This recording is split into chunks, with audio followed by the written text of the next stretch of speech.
This is just a bit more I've learnt about snapping and just trying things out, and actually they worked. I've got this plane that's acting as a template for the correct height for this kind of pillar, let's call it. I want to get this pillar to be the same height as this plane without trying to struggle too much. The thing I found works is in snapping.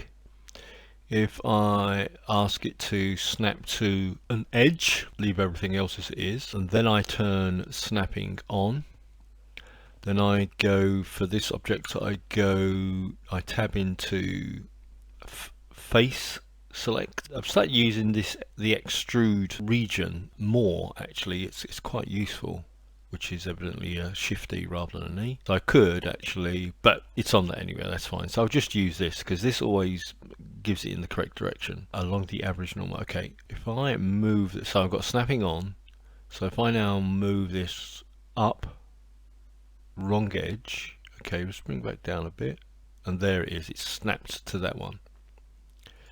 And that's all I need to do.